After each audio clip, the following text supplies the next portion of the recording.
तो इजरायल और हमास के बीच जारी जंग को लेकर पिछले 24 घंटे काफी अहम रहे हैं।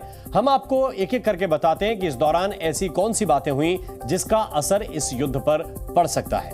तो गाजा पट्टी में इजरायली टैंक के साथ सेना घुस गई है। खुद आईडीएफ ने इस बात को लेकर अपडेट जारी किया है। वहीं इजरायल ने हमास के 55 आतंकियों की तस्वीरें जारी करके कहा है कि इन्हें मार दिया गया है। इजरायल ने हिजबुल्लाह, हमास और सीरिया इन तीनों पर हमला किया है। इजरायल की कार्रवाई पर ईरान का बयान भी आया। ईरान ने कहा कि इजरायल ने अपनी सीमा लांघ दी है।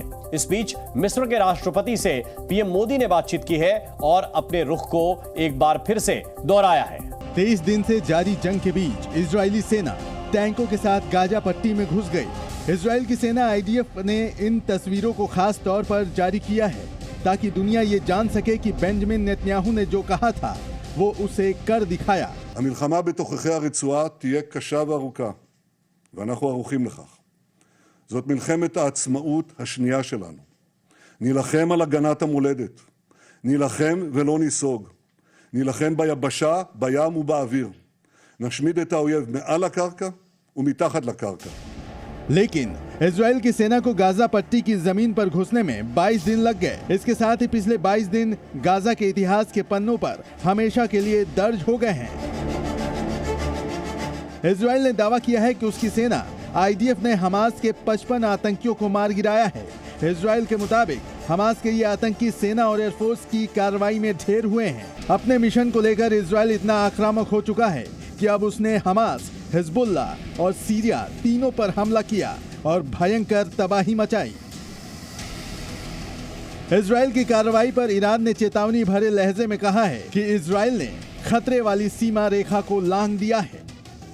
ईरान ने अमेरिका पर भी सवाल उठाते हुए कहा है कि बाइडेन ने इजरायल को समर्थन जारी रखा है। पहले इजरायल का गाजा में घुसना और फिर ईरान का बयान किसी चेतावनी से कम नहीं है। इसका मतलब चाहे जो हो, कम से कम इतना तो नहीं है कि महायुद्ध विराम की ओर बढ़ रहा है।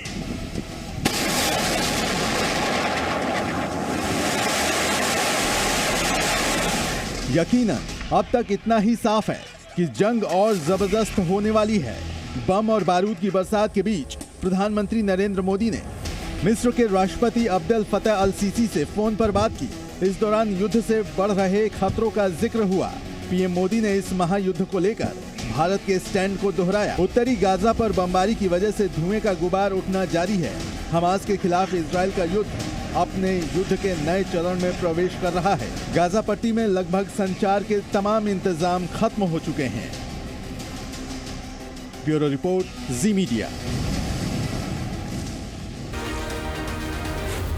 जी न्यूज़।